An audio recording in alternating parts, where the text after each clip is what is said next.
everything, man. But just to be here, talk to us, man. Yeah, man, you know, we at Fight Club, which is only makes sense because I took a lot of blood and a lot of red and a lot of green on that pool table. And now it's the Monster album. It's coming out March 27th, and it's a listening party, man. So it's like home, you know, it's a beautiful thing. This is the Red Rum Radio mixtape. You can download this at djbooth.net, and this one's free. But the Monster album will be everywhere, iTunes and all that on March 27th. Tell me a bit more about the Monster album itself. I mean, first and foremost, have you officially signed with a large label, indie label? Talk to us about this. Right now, I'm not with a large label. You know, I have my own people that I have supporting me on the team. Okay. We have distribution through 3D. So they go direct to iTunes, and then they go to E1 for the physical. Okay. So you know, it'll be in certain stores, and it'll be on iTunes and every digital outlet. Okay. You know, for me, I know that the time to go to a major may come, but in this era, you have such a direct connection to the fans that in order for me to get to that stage, I want to have control over my music and work it out my own way first, because you end up at a major, and if you don't have your vision together and you don't have your movement and your fan base supporting you and your support system, you can end up on a shelf, and being signed to a major sometimes can actually kill your career as opposed to major career. So I just want to, you know, take it one step at a time. Yeah, which is great, because a lot of times you hear artists, man, and I like to say artists, man, but in your style of how you came up, you were able to capture a line of different types of consumers. You know, and just to hear, you know, you disseminate this information about the industry was awesome. So now let's just bring it back one more again. You know, like you said, Fight Club. So when you came to Fight Club, you was more known as that verbal battlist. You dig what I'm saying? Right. How was the transition?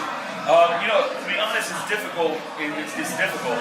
I spent a lot of time in the studio as a kid, and throughout the time that I was battling and whatnot, I was always in the studio. I make beats. I produce everything on the Monster album.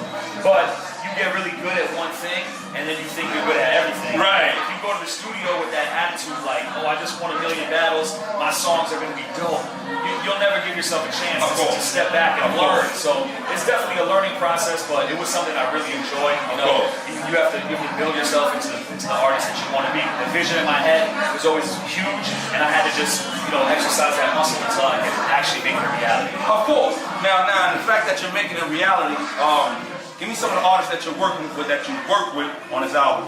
On this album, like I said, on the production side, it's just all in-house. Me and my main collaborator, Isaiah, my man Gordon Boydwell, and Casa. Okay. And but as far as features, we got DMC, legendary DMC from DMC. Wow, classic. Yeah, Cassidy, who I met at the Fight Club. We went to the studio that night. Novel, singer, incredible writer, Grammy Award winning, you know, writer. Yes. And then Tyler probably just put out the New York record with Tyler. Love it. That's a combination there. Was there some artists that you reached out to that just wanted to make it happen but just couldn't? Actually, no, not this time around. You know, all of the collaborations were organic. You know, people I had developed a relationship with. Right. You know, I have other people that I have on my agenda that I would love to work with, but so far I just been blessed and fortunate to have the support of people that I support. Of course. Now you know what's crazy about that, because I'm glad that you didn't state. I love the word organic in a sense, because you know when you put out your first album, you know sometimes in this day and age, a lot of people want to I call it compilations. Right. Where you don't hear Iron, you know what I mean? Right. You hear Iron Slash, This producer. yeah. Yeah. So now the fact that it was pure and it was organic, man, you couldn't say no more for it. You know what I'm saying?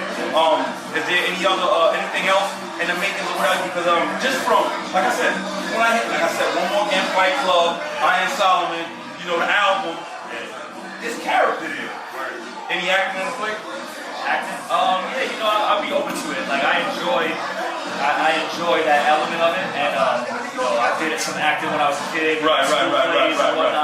Nothing I ever really pursued, but I would definitely be open to it. Okay. So your focus as of now is just primarily the album. Yeah. Music, you know, and being more consistent with music. I have I have pieces of the next 3 projects lined up because I've been in the studio so long and trying to figure out my sound that I put certain things on the back burner and this and that. And now that I have that, I feel like I'm got the ball rolling with my abilities to create, I'm gonna be working at a lot faster pace. So, Right. you know, people could definitely expect a lot more musical output. But then, you know, I'll slip in a little time for some movies and shit. You know, like, I won't say no. But now, you know, I want to bring one more again. Touring. How's touring been for you? Well, in the past, I've gone all over the world. You know, I've been to Germany, Amsterdam, London. I've been all over the country. Or was that based off of battling? No, a lot of it was, you know, booking shows and stuff. Right. And also battling too. I mean, I battled in London and I did shows in London. But recently I took a hiatus because I was focused on music. But we're definitely gonna hit the road. You know, being on stage and rocking, whether it's with a DJ or with my drummer or with a band. I love being on stage and connecting with the people that rocking shows. You know, we grew up going to shows, going to live shows. So I'll definitely be in a town near you. You know, just try to tear it down. Well, we do appreciate you, man. No, likewise, man. Thank you for having me. Much blessings on this album, man, and we'll definitely work at it without you. Do some shout outs, man. Iron Solomon, I'm rocking that crack DVD. Rocking crack DVD.